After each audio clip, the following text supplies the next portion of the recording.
So we're continuing with the first section on the basics. The caption there says, life on a microscope slide. That does actually happen with bigger cells. Right? You just kind of squish them. We just talked about cells. Now moving into human or animal bodies. This works for all animals. And even plants, although the list is different in plants. There are collections of cells, classes, categories of cells that all together do certain things or have certain features. And they are called tissues.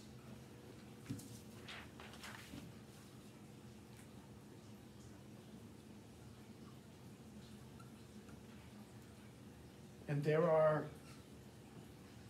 4.5 types. I'm going to have half a type of tissue. Well, I'm going to give you 5, but some books don't give you 5. Some books take the 5th one and kind of fold it into one of the other 4. It kind of sort of fits in there, but it doesn't fit in really well. So some books divide the 5th one out. Some books give you 4. I'm going to give you the 5. You have a handout that talks about this, and it's weird that the handout itself kind of goes back and forth, where it treats the 5th one as a tissue, talking about some things, and then it treats it as part of something, of another type of tissue somewhere else. So it's biology, and it's going to be confusing.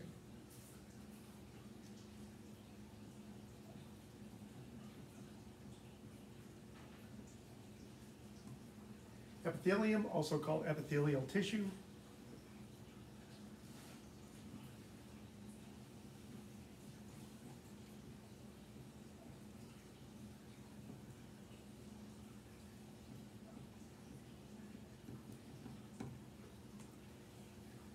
Epithelial tissues, the cells sit on a shared membrane, what they call a basement membrane. You don't need to know that. It'll talk about that, I think, in the handout. And it faces a space. Sometimes it's really, really, really folded, and it isn't very obvious that the cells are facing a space. Your liver's full of epithelium, and there's not a heck of a lot of open spaces in it.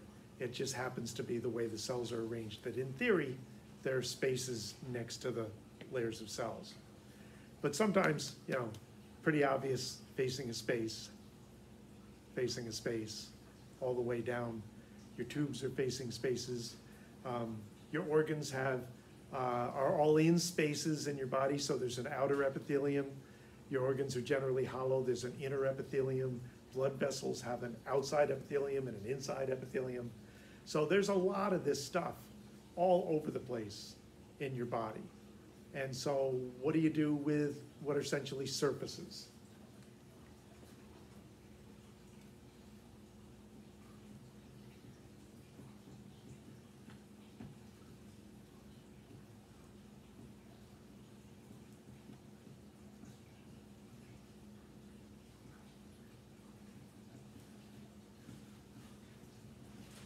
We're going to do a lab on this.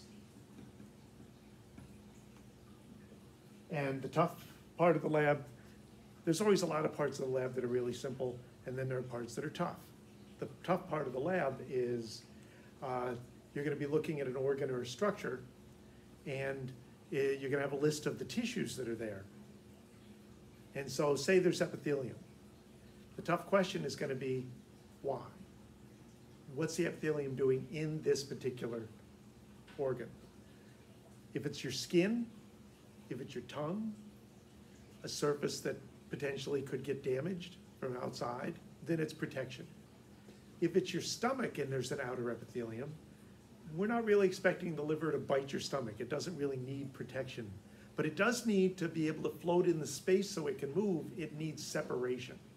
And a lot of your internal organs have an outer epithelium purely to give an edge to them, so that this is where the organ stops. Is in some very, very primitive animals, everything's connected to everything, which means movement is very tricky inside, where one thing moving is moving everything else. Here your heart can beat next to your lungs at very different rates, and because they have their own outer epithelium floating in these spaces, fluid-filled spaces, they're able to move very independent of one another. Some surfaces you absorb stuff across. This lining of your digestive system is an absorptive epithelium. The lining of your lungs is an absorptive epithelium. Some you secrete stuff across. I talked about how your respiratory tubes produce mucus. Well, that mucus comes from a secretion. The secretion comes from epithelium. Is it one thing I want to add to the secretion thing?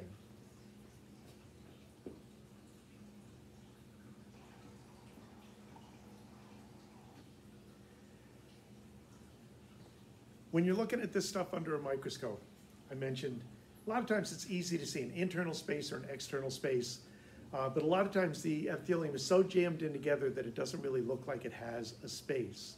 But it has this weird blobby quality, and that's when you know you're looking at a gland. And a gland is full of what's called secretory, secretion-producing epithelium. So your thyroid gland, your pancreas, your liver, all these, your salivary glands, all the stuff that produces secretions are doing that. Remember I said, what's it doing there? Well, if you're looking at an organ or structure that's producing secretions, this is one of the things epithelium is doing in it. It's producing those secretions. So this is, a fairly short and simple list for the first type of tissue. The second type has an unfortunate name.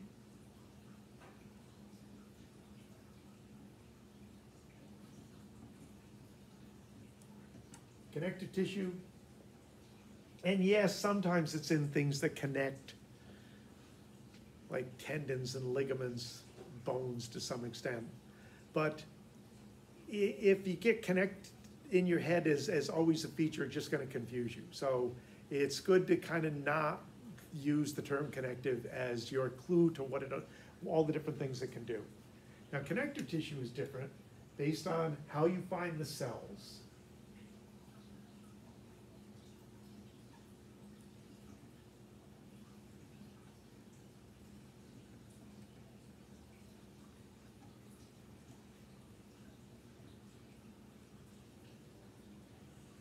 The cells are alive, but they live surrounded by material that's not alive. So your bone has living bone cells in the bone. The bone itself is not alive. Your cartilage has living bone cells in the cartilage. The cartilage is non-living protein matrix. Your blood is considered, in some books, a connective tissue. Some books insist that the cells are making the matrix and your blood cells don't make the plasma that they're floating in, but the plasma is liquid, it's not alive. So I would consider it connective tissue because otherwise blood winds up being a tissue that doesn't fit in any of the other groups.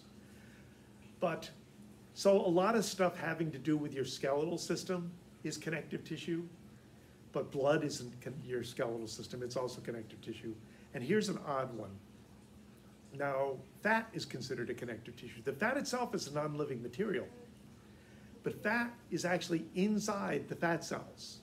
I've never had anybody be able to adequately explain to me why fat is considered a connective tissue. It kind of amounts to, well, we couldn't put it any other place, and the fat is non-living, and even though it's inside the cells instead of around the cells, we're putting it in this group anyway. So fat's considered a connective tissue. We talked about the functions of lipids. A lot of times we're talking about fats there. So when you're looking at any kind of skeletal element, you're looking at connective tissue, ligaments, tendons, the sheath around your muscles that connects it to the tendons, all connective tissue. Now the next type of tissue is the only one we're going to break down into subtypes.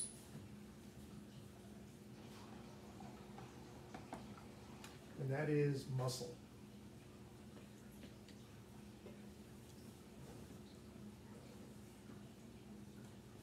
Here the difference is not how the cells exist. They're facing a space or they got non-living material around them. It's what the cells can do. And here the cells can get shorter. And that's what muscle cells do. They get shorter. To get longer, you need other kinds of, you need something else stretching them back out because they don't both contract and expand. They contract and can be re-expanded, but you gotta stretch them. As I said, there's subtypes of muscle, and we're gonna talk about, there's 4 subtypes, but the 4th one only exists in flying insects, so we're gonna ignore the 4th type. Because last I looked, we were not flying insects.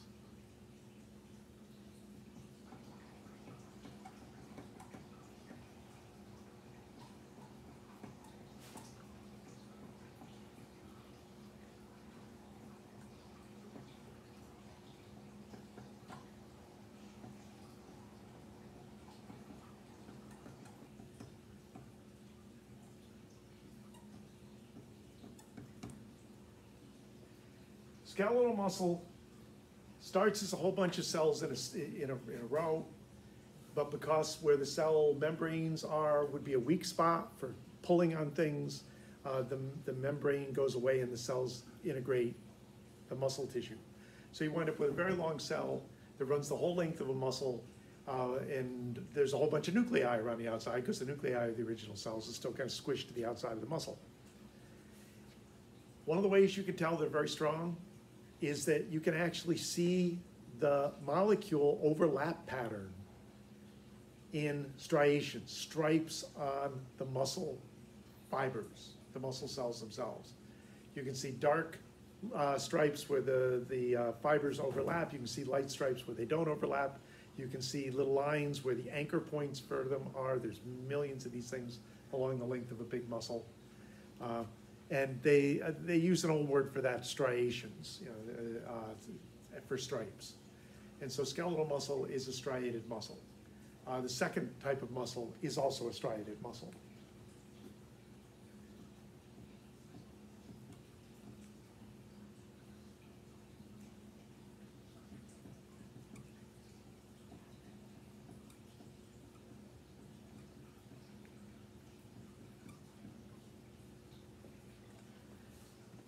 Cardiac muscle cells have to wrap around a chamber. Duh, cardiac in the heart.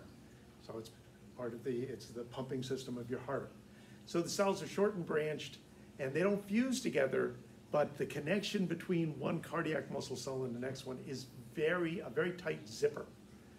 It's weird under a microscope, kind of looks like a zipper. Even with a regular microscope like we would have in the lab, they're called intercalated discs. You don't need to know that.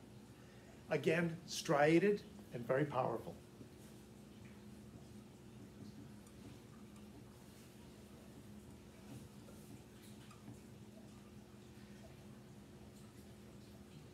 When we look at the pigs later in the semester, and I talk about how the circulation system is set up, is that you get fuel into your circulation system, you get oxygen into your circulation system.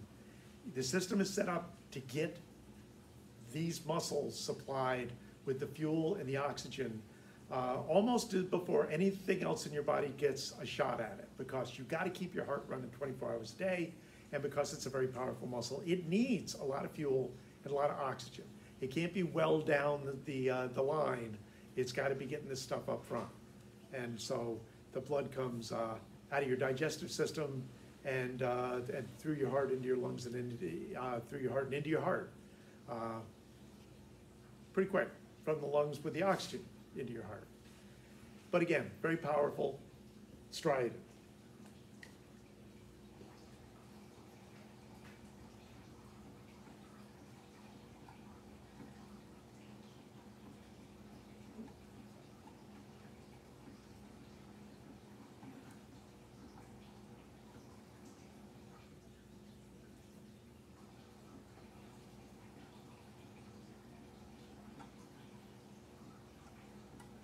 Smooth muscle is the last type. The cells tend to be short and pointy. They're kind of shaped like this, and then there'd be another one here, and another one here, with the nucleus and the nucleus, and then there'd be a nucleus here, and another one. And you can find little strands of them someplace in your body, like connected to your hair follicles. They produce goosebumps. But most of the time, they're organized in sheets. And of course, if you take a sheet and you curl it around, you'll wind up with a tube. So the tubes, your breathing tubes, are lined with smooth muscle that helps adjust airflow. The digestive tubes are lined with smooth muscle that has this squeeze, like squeezing a toothpaste tube, that moves food along. They're not real powerful, so they don't have the stripe system on it. They don't need huge amounts of fuel and oxygen, which is good. But they do kind of background stuff that you need to have going kind of regularly, like adjusting airflow and moving food, doing other things in your body that doesn't take a lot of power, but has to be kind of done kind of in the background, kind of reliably. So those are the types of muscle: skeletal, cardiac, and smooth muscle. The other type is called fibrillar muscle. I should have mentioned, Another thing the cardiac muscle does is it has a rhythm. Is that an isolated cardiac muscle cell on something that'll keep it alive will actually contract rhythmically. And you bring another one into touch and it will, if it's the slower one, it'll speed up to the faster one. Because as you build new cardiac muscle cells as an embryo, you want all the new ones to kind of come up to the rhythm that the heart's beating at. But your other cells don't do that. They don't have their own internal rhythm. We've got nervous tissue. Here's another thing where it's what the cells can do.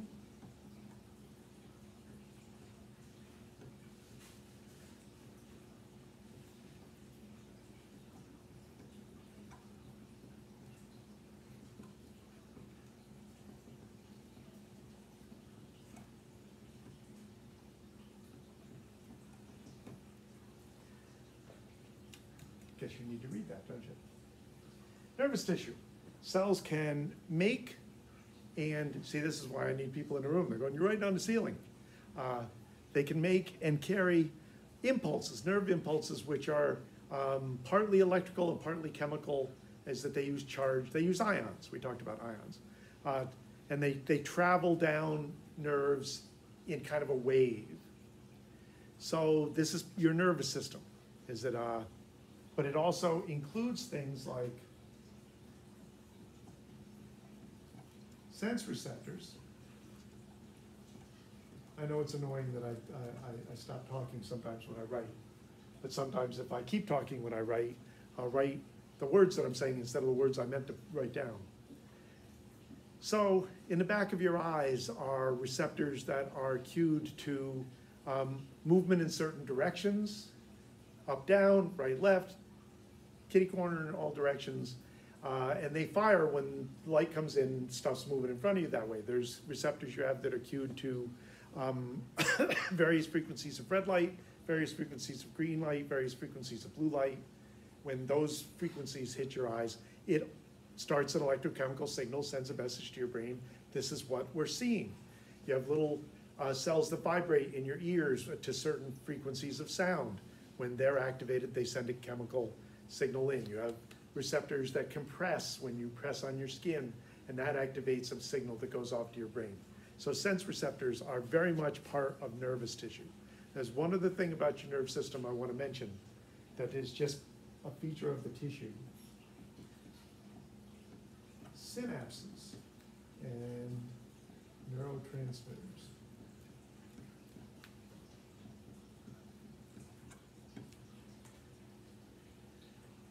Our system, in order to control the flow of the signals, the cells are not connected directly to the next cells. So the impulse doesn't just travel from one nerve cell to the next to the next. There's a tiny little gap called the synapse between each nerve cell and the next one that needs to be kind of jumped with a release of proteins into the gap. They connect to receptors on the other side, then the next one fires up. It's a way of controlling the flow. You can snatch them all out before they get to the next receptors. Sometimes you can redirect them in certain ways, like in your brain. It's not always a little gap. Neurotransmitters can be released into a whole region to activate things like pleasure centers and other sorts of things in your brain. So these are a particular type of protein that carry the signals. They're not themselves charged, but they do cause the cells that they connect to. If they hit a certain threshold, a certain level of activated receptors, then that cell will charge up and send the signal onward. So that's all part of your nervous tissue. The last type is reproductive tissue. This is the one that isn't always in the books. In some books, because it is kind of iffy, it's not always called reproductive. Some books call it germ tissue. Some books call it stem tissue, although with the whole stuff about stem cells, they're trying to avoid the confusion there. They're not calling it stem tissue very much. I always call it reproductive tissue. And again, this is the cells can do a certain thing.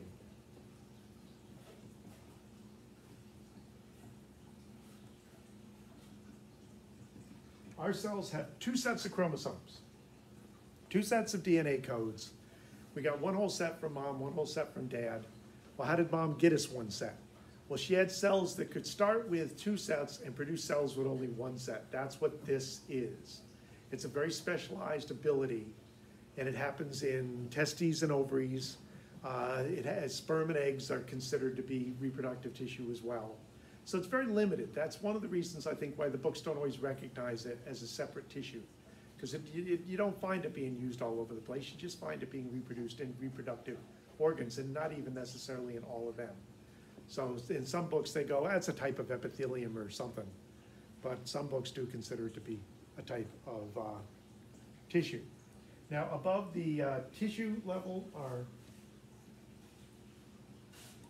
organs and structures.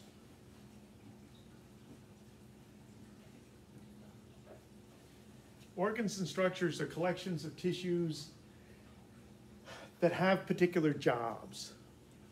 Simple organs do one basic job and that's it. Your heart has one basic job that it does. It pumps blood. It's considered to be a simple organ. Your stomach churns food and it mixes it with acid to unwind molecules.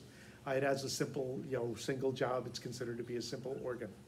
Some have 2 or more functions. Your pancreas is a big digestive organ, but it also produces insulin in your hormone system. It's a complex organ. Your liver does about 20 different things. It's considered to be a complex organ. Sometimes it gets tricky. Your brain processes information. Does that make it a simple organ? You go, well, no, it's got memory and decision making and references and so this is all how you define it depends on who you ask. I mean, the difference between an organ and a structure isn't always that clear. I've seen books that consider bones, which are usually just considered structures because they're very simple kinds of things, bones to be organs. Most books would consider a bone to be a structure because it has a function, but it's not really doing much of anything. So things like bones and tendons and ligaments are often considered structures. But some books think they're organs. Again, as long as you know what they're talking about when they're talking about a bone or a ligament, you're okay. These are collected together in systems. For a little bit more than half of the semester, we're going to be looking at systems one at a time, starting with the ones that work on a simple cellular level and working up to more, big functional ones. But respiratory system, reproductive system, endocrine system, nervous system, digestive system. Not a lot of those. There's not a huge number of systems. It's a whole bunch of organs and structures working together to do one big basic job. And then above the the level of the systems, you got us. You got the whole individual. We are, all of our systems working together. Your digestive system doesn't work without a circulation system to take the food, the nutrients out to the rest of the body. It doesn't work without a respiratory system to feed oxygen to where the oxygen needs. All of your organ systems kind of depend, not necessarily on all the other ones, but they work together with a bunch of the other ones all together. Okay, now that's the end of this first section, is that I have to get my head on the top of the screen so I can see what the time is for me. The next section will be how diseases are caused in the body.